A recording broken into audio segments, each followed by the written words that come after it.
What's up, peeps? Nick Battle, aka NinosCorner, man. It is a great week, a great day here. We are going to do a recap of the Texas versus UTEP game that just happened this past Saturday. It's the HornsCorner portion of NinosCorner. But first off, guys, before I forget, if you like what you're listening to, go subscribe, whether it's at the Apple Podcast, the Google Podcast, the Breakers, pretty much any place that has a podcast, we're on there.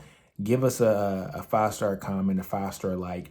Keep bringing you this content. Sorry about that, guys. And let's keep it moving, guys. But first off, guys, let's talk about this Texas versus UTEP game. We've been waiting for college football for quite a long time now. We finally got the games that came in. You guys know I'm a Longhorn. Longhorn to the day I die. Graduate 2005 class, December 05 class. So I am going to bring to you every week, like I have been doing, Longhorn football statistics, data analytics, and analysis. I have my own custom NCN, which is the NinosCorner number, which basically tracks the effectiveness and the efficiency of a team's offense and a defense. So if if you guys hear me say NCN offense, that's the NinosCorner number, for offense. And if you hear me say NCN defense, that's the NinosCorner number for defense. Now, on that note, guys, the average NCN for an offense for college football is 40 points, okay? The average NCN for defense for college football is 45 points. So when I talk about this, guys, the higher the number, the better. And so you guys can kind of get the drift when I start talking about it here. So let's just dig deep into the metrics and deep into the analytics for this Texas versus UTEP game. The Texas Longhorns. Wow. What a game. What a game. What a game. These guys posted an 89-point NCN offense, which was astronomical, which was great. When we're talking about teams like Texas, when we're talking about teams that are blue blood teams and blue blood programs, when you're playing a team like UTEP, you're supposed to do what you did to this team. Texas had, I think Sam Ehlinger had 429 yards, 5 touchdowns at halftime. That's the kind of game that Texas is supposed to play against an inferior opponent. Way to go, Texas. Kudos to the team for doing what they do. Not only were they very efficient with an 89-point NCN offense, Texas's offense was one of the most explosive offenses that I've seen from this team in the past couple years. This team had 16 explosive plays, guys. And when I talk about explosive plays for college football, that is plays that are 15 yards or more. Okay, out of those 16 plays out of 72 total offensive plays, so 22% of their plays were explosive plays by nature. Now, when we look at these explosive plays, guys, we're looking at explosive plays.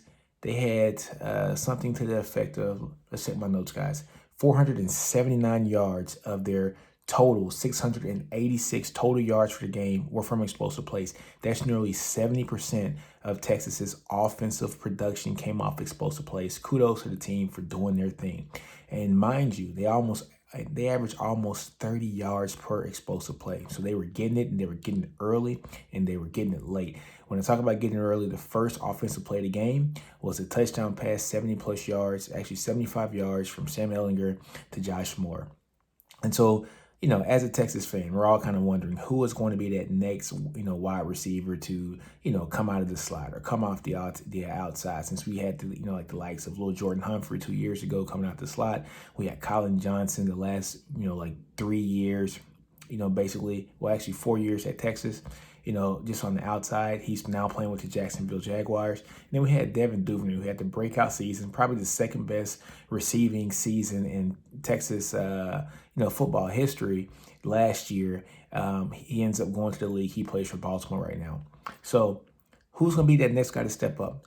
Texas had 7 touchdowns, got 7 passing touchdowns to 7 different receivers, the likes of Josh Moore, the likes of Tariq Black, Schooley, so Brendan Schooley, Brendan Eagles, he had a touchdown. Kai Money had a touchdown. Cade Brewer had a touchdown reception, and Marcus Washington had a touchdown reception. Those are our 7 guys that had touchdown receptions for the University of Texas in the first game. So I don't think we're going to have that one guy or those two guys that should just be astronomically better than everybody else. I think this receiving core is going to be a very, very good one by committee. So excited to see what this team's going to do here for the next few games, even in this shortened season. We're only going to have 10 games this season, but it's going to be a good season, guys. We need college football. Thank you for having college football. I just hope none of these kids get sick, because if they do get sick, just cancel the season. That's a whole other story. Whole other story. So we talked about the NCN offense for Texas. NCN offense, the NinosCorner number for offense, 89 points. Now, let's take a look, and let's look at it per quarter, guys. So first quarter, Texas out the bat, 105.5 point NCN offense. Astronomically great. The explosive play rate for that quarter was 25%. So 1 out of every 4 plays in that first quarter was an explosive play. All right.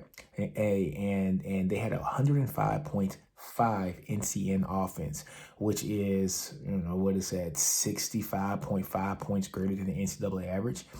Second quarter, 114.9 NCN offense. 26% of their plays were explosive in nature in that quarter alone. So the first 2 quarters are where Sam played. Sam played 1 drive in the third quarter, and then Casey Thompson took over for the remainder of the game, and Hudson Card, I think, had the last 2, drives of the game. But the 2 quarters that Sam Ehlinger was basically present, Texas averaged, roughly 109, 110, NCN offense, which is basically a 70-point total, which is higher than is 70 points higher than the average for the NCAA. And roughly had, every 1 out of 4 plays that Sam passed the ball was explosive in nature. So kudos to the Texas offense. Hey, even though the backups came in the third and fourth quarter, this team was no slouch, posting a 77.6 NCN offense in the third quarter. This was actually Casey Thompson's main quarter, and a 60.7. And both teams would say 17% and 15% respectively when it came to the explosive plays for the third and fourth quarter. So like I told you guys, 89 point NCN offense, 22% explosive plays for the game. Way to go. The UTEP offense, horrible. They finished with a 14.2 NCN offense, and only had 6% of their plays were explosive in nature. And those 6% of the plays, the majority came in the second and the fourth quarter. They had 1 quarter where they were above the NCAA average of 40 points, and it was the first quarter. They had a 48.4 NCN offense. Just due mainly because they had a few long plays. They are pretty efficient, but Texas took care of business and did what they did. So let's go to the other side of the ball and go to the NCN defense, right? So the NinosCorner number for defense.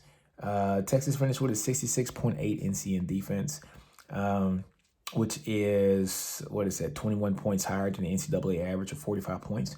And UTEP finished with a 13.6 NCN defense. So, significantly less and lower than the 45-point average. Actually, they had a -1 NCN defense in the second quarter. This team, they played pretty much horribly, which was expected. So, but in saying that, I want to get into the numbers for the NCN defense, guys, because we saw what happened. Man, Texas balled out, man. Texas did what they were supposed to do. They were a team that were on a mission. They knew that they needed to beat this team, and kudos for beating that team the way that they did. Texas teams in the past, it wouldn't have been as easy. We had games, Tulsa a couple years ago, where it came down to the wire.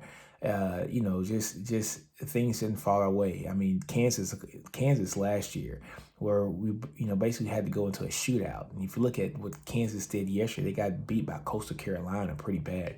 So, and let's talk about that for a minute. Not just Kansas, but the Big 12 in general. The Big 12 in general has been just horrible besides Texas and OU. So Texas and OU has a great shot at running the table here, along with Oklahoma State. But let's get back to the Texas and UTEP game. A couple key thoughts, man. So Nino's thoughts on this game, man. Sam Ehlinger's looking like he can potentially be a Heisman candidate. I know it's early, but, just looking at the numbers that he put up, I think Sam's on a mission, man. I think it's on a mission. This is last year at Texas. I think it's on a mission to get some things done here. I think he wants to bring this team, at least a Big 12 championship. He's already brought him a Sugar Bowl win. So Sam is the man, probably the third best quarterback I've seen here on campus. I went to school from 01 to 05, and I, watched the team pretty much my whole life. So it's Vince, it's Colt, and then after that, it's Shane. It's Sam, not Shane, Sam, man. Yeah, guys, but in saying all that, man, Sam is doing his thing. Sam's going to have a good season. Alfred Collins. He's taking somebody's job here this year. I mean, that kid looks like a man child. Him and Broughton are just so wide and so long. Those guys are extremely athletic and extremely gifted on the defensive line. Talking about the defensive line, Keandre Coburn is a man child. Moro Ojimo, he played the defensive end this game. He looked very good at it. He had a sack that ended up getting taken away because he grabbed the face mask, but he had some good pressure, some good lean off the edge. I was very surprised at that because I thought that he was going to be more of an interior defensive lineman, possibly playing in a position that Taquan Graham is playing now.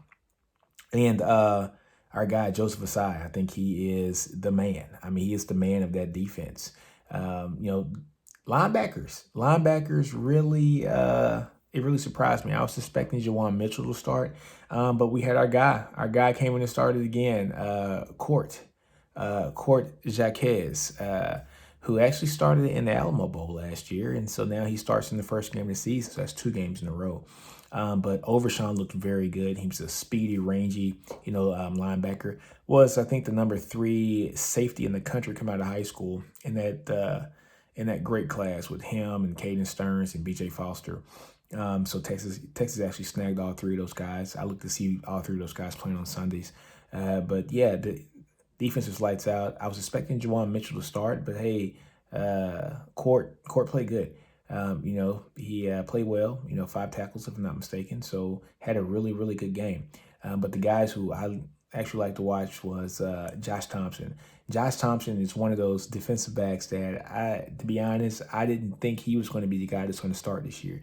If you tell me to bet a paycheck last year who was going to start for the Texas Longhorns at cornerback, I would have told you Jalen Green and Anthony Cook, and neither one of those guys started.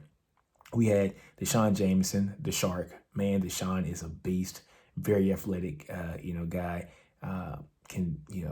Had the punt returns, the kickoff returns. He even played slot receiver his freshman year, switching back over to defense, and he's just a straight ball hog.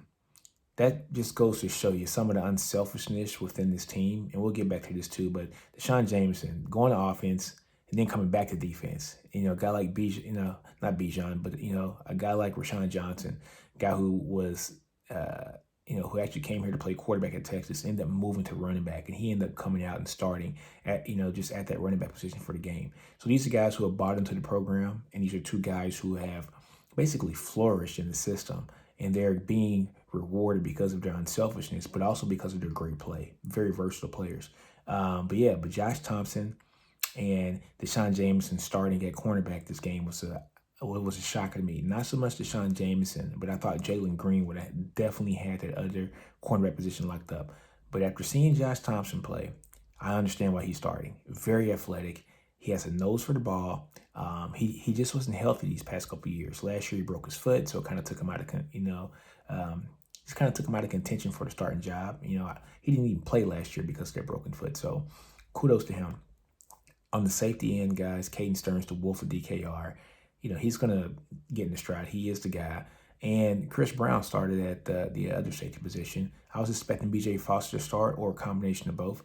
But Chris Brown has proven himself. He's a very, very good player, very valuable option out there, and I love to watch him play also. But the defense did their thing. Now, if we go back to the offensive side of the ball and see who started, I was expecting Keontae Ingram to start, and we got Rashawn Johnson, which I am not mad at that. Rashawn Johnson just has a knack for the ball. He has a knack for running the ball, keeps the ball high and tight, doesn't really fumble, and he just runs with just reckless energy. And it's like, I tell the people who work for me, I tell them to don't be afraid to fail, right? Just do everything 100%. And it seems like that's the message that Coach Herman is giving these guys, because Rashawn Johnson he goes balls to the wall 110%, 120% every play. He goes fast, and he's not afraid to make mistakes, and he doesn't make many mistakes because he's always like the hardest person working on the team. Kudos to Rashawn Johnson. I loved watching him play. Let me see. Liebrecht was at tight end along with K. Brewer. Bijan Robinson's going to have some great moments here. He showed a few flashes. It's just that he's a freshman, and with being a freshman, you kind of get it. You kind of had to get those feet wet underneath you. So he had a pretty decent game. But I look for more things to come out of those 3 running backs: Keontae, Bijan, and Rashawn. I got a just good feeling that that 300 monster is going to do very well at Texas this year. Our two grad transfer wide receivers, Tariq Black and Brendan Schooley, they did their damn thing. 7 catches, I think 140, 145 yards or so, and 2 touchdowns between those two. If we can get that kind of production out of those two guys on a game basis, I think we'll be fine. Josh Moore came out like a true champ. I just remember that game against Maryland a couple years ago when he caught the ball. He dove for that ball, caught it in the end zone. I mean, he's good. He's good, and it's good to see him actually playing and doing things. I was a little shocked that Brendan Eagles didn't start, but Tariq Black showed out, man. He showed out. Hold him to the ball next time, Tariq Black. I get it, get extra yards, but definitely take care of the ball next time. The offensive line. I looked at the game once. I looked at it again today a little bit, but it was just kind of like in the background while I was doing some work. The offensive line didn't look bad at all. Like Kerstetter moving to center was pretty much expected. I think the thing that kind of threw people off was Christian Jones actually starting at right tackle. I think everybody wanted Denzel Okafor to bump down to the right guard position because like many feel like that's his natural position. But Christian Jones actually playing the right tackle, a lot of people would have probably expected Tyler Johnson to play that right tackle position since he was a more highly touted recruit. But hey, he put the best players out there. And it looks like Tyler Johnson is actually getting some reps in, not only at tackle, but also at the guard position also. So that was pretty much awesome to see. Cosme is Cosme. He's going to be an All-American in the first round pick, guys. Junior Angelau played really well too. But Kerstetter is that guy. Cosme's that guy. I mean, the line didn't do like bad at all. So good to see that, how these guys are cross-training and doing great things. Yeah, man. But on that note, man, I loved what I saw with the Texas offense. I love what I saw with the Texas defense. 59-3 was a score that you can't deny. And yeah, man, I enjoyed the game, man. So on that note, man, let's go to a small commercial break, and then we're going to talk about a few things with the NFL and other college football topics. All right, guys, and we're back, man. So week 1 of the NFL is pretty much over. This is Monday night. I'm recording this. You guys get it Tuesday morning, but Giants are playing right now, and then the Titans play tonight. Titans versus I forgot who they play, but the Giants are playing the Steelers right now. But I want to talk about what happened in the first game of the first week, and it was Kansas City versus the Texans. The players looks like they didn't come out for the anthem or the Black National Anthem. And it looks like the fans out in Kansas City booed their butts off, and I just don't understand why the players. I mean, I don't understand why the fans are booing.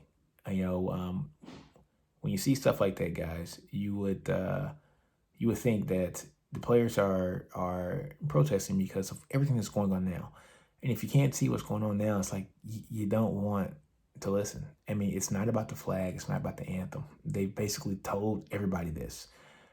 So when you see certain people still boo when they know it's not about the flag, and they know it's not about the military, and it's not about the anthem.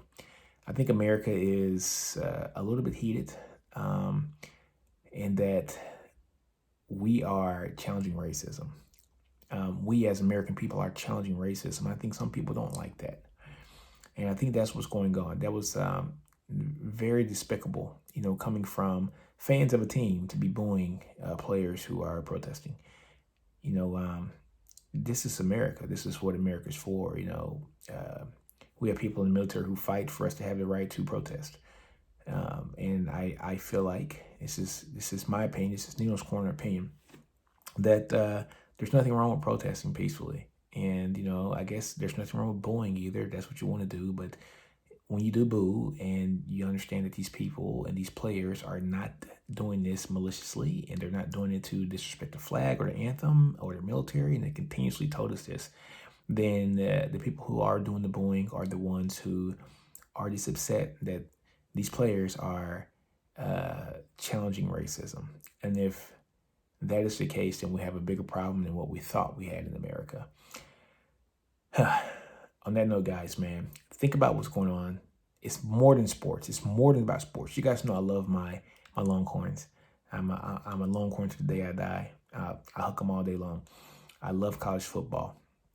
And, some people always want to ask, well, sports shouldn't, mix with us, with politics and yada, yada, yada. I beg to differ. You know, when you have a larger voice and you feel like you can voice an opinion and more people are going to listen, then that's your prerogative. So do what you have to do to make sure that this country continues to thrive in a great way forward.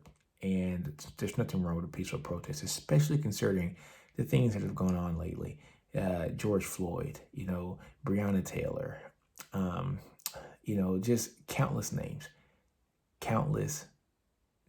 man.